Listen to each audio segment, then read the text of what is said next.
Edison Coatings, among other things, is the current manufacturer of Rosendale Natural Cement. And reintroducing that material would have been impossible without the support that we got from Dietrich from the very beginning.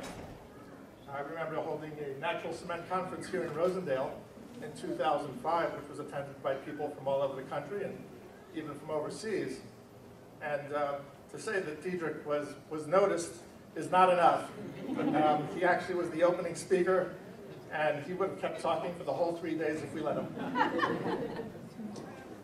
Dietrich also authored a paper on the history of Rosendale cement, the industry, for the American Society for Testing Materials, ASTM, and was very helpful in our efforts to get the ASTM standard for natural cement reinstated in 2006.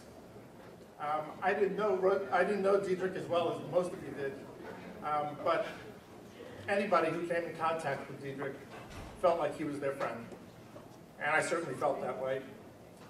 My most recent piece of work with Dietrich involved a project in Washington, D.C., where the General Services Administration was working on restoration of a building that we knew was built with natural cement because Dietrich told me so. And the government official was arguing that it could not have been built with natural cement because it was so much more expensive than lime, and they would have built it with lime. And one email to Dietrich, and I was able to get back a spreadsheet showing me the price of natural cement versus the price of lime throughout the 1870s, year by year. I will miss Dietrich, both as a friend and as an irreplaceable resource. Thank you.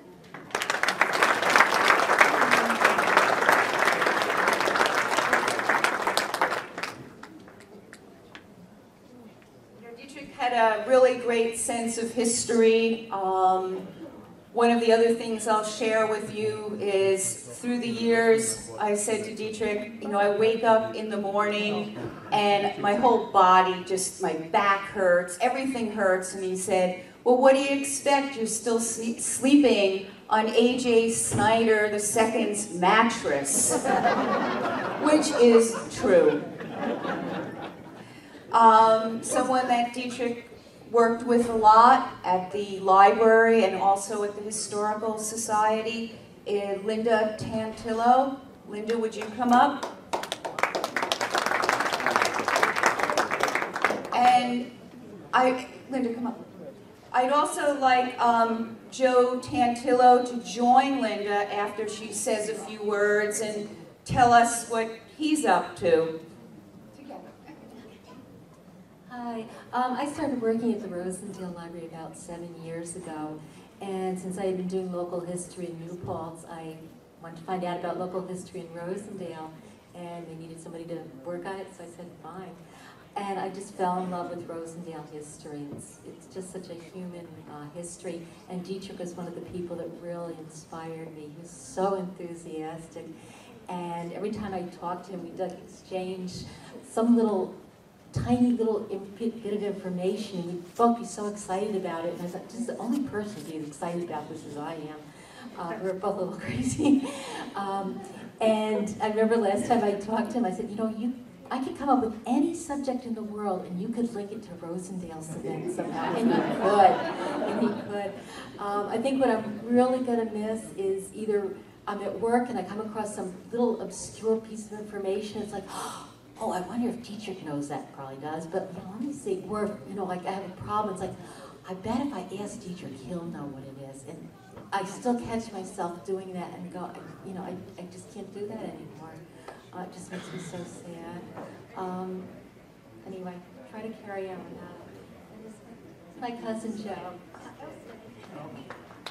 Hi, I'm Linda's cousin Joe, and I just moved to Rosendale, although Linda and I both grew up in New Paltz, and I was the one that went away for a number of years, and I went to Connecticut and lived there for a long time. And it really wasn't until a couple of years ago that I moved to Vermont and got involved with a town that had the spirit that Rosendale really reminds me of, and I fell in love with history and how it connects to community. Now, the way I found out about Dietrich was through Vivian Yes, that's Vivian Wadlin, who is a family friend. And she said, you know, you just missed one of the biggest persons in history in that area that you could possibly have had as a resource to talk to about. I'm doing art murals, and that's what I'm doing here in Rosendale. And she said, that would have been, it's immeasurable, a miss. So Linda and I and Gail are going to be talking in a couple of months about doing something, I don't know what yet, but I did find that I learned something in my 2 years in Vermont about community that I hadn't learned here, a lesson about how the spirit of community is tied up in the past and in these marvelously strong and incredible people that I got to know. The people that I got to know in Vermont's history were from the 1800s, and I got to know them as if they were living today. And I hope to do the same with Dietrich. My regret is I never got to meet the man, and I wish I really had. Of course, my cousin has. So thank you, and I hope to be able to do something good here. Okay?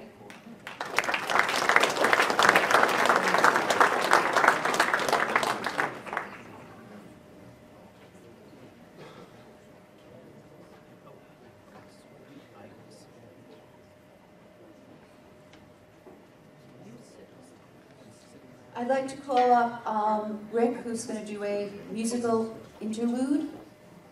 You want to tell your story later? Yeah? Yeah? Okay. When do we have music?